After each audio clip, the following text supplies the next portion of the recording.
Assalamualaikum guys. இது இன்னைக்கு கிரியால around 2 PM மாதிரி எடுத்த வீடியோ. அப்போ தான் வாட்டர் லெவல் டோட்டலாகவே இறங்கி எல்லாம் கொஞ்சம் ரோடுக்கு வந்து அங்கே தேடி கொண்டிருக்கிறாங்க. சில வெஹிக்கல்ஸ் எல்லாம் அப்படியே ரெஞ்சஸ் எல்லாம் வந்து எடுத்துகிட்டு போயிட்டு இருந்தாங்க. நிறைய shops more than hundreds of shops totally collapse ஆகி இருந்துச்சு, டேமேஜ் ஆகி தண்ணி போயிட்டு.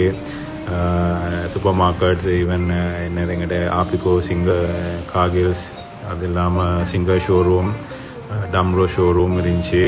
சீதா எல்லாமே டோட்டலாக டேமேஜாகவே இருந்துச்சு. அது இல்லாமல் பஸ் ஸ்டாண்டுக்கு பின்னுக்கு இருந்த டோட்டல் ஷாப்ஸ் ஃபுல்லாகவே தண்ணி வந்து மோர் தேன் நான் நினைக்கிற அளவுக்கு 25 to 30 அடி ஃபீட்க்கு வாட்டர் லெவல் இன்க்ரீஸ் ஆகிருக்குது. அது இல்லாமல் கிலியோ தவுலுகுல ரோட்லேயும் டோட்டலாகவே பனசில் தாண்டி வரைக்குமே டோட்டல் டேமேஜ். மற்றபடி கல்கமோ ரோட்டுக்கு போட்டுக்கிற சுச்சுவேஷன் இருக்கல, ஏன்னா ஹெவி டிராஃபிக் இருந்துச்சு, வெஹிக்கல்ஸ் போக மேலாது. இந்த பக்கம் பார்த்தா அங்கிட்டு பெட்ரோல் ஷெட் கம்பலஸ் ரோட்டில் இருக்கிற பெட்ரோல் ஷெட் மட்டுமே மேசிவ் டேமேஜ் தான். இப்போ தான் வாட்டர் லெவல் இறங்கி எல்லாம் ரோட்டுக்கு வந்து கொஞ்சம் பார்த்து கொண்டிருக்கிறாங்க. இன்னும் க்ளீனிங் ப்ராசஸ் எதுவுமே ஸ்டார்ட் பண்ணில்ல.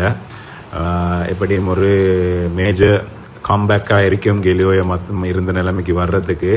எல்லாருடையும் முயற்சியாலேயும் ரீபில்ட் பண்ணுறதுக்கு இன்ஷா அல்லாஹ் ட்ரை பண்ணுவோம்.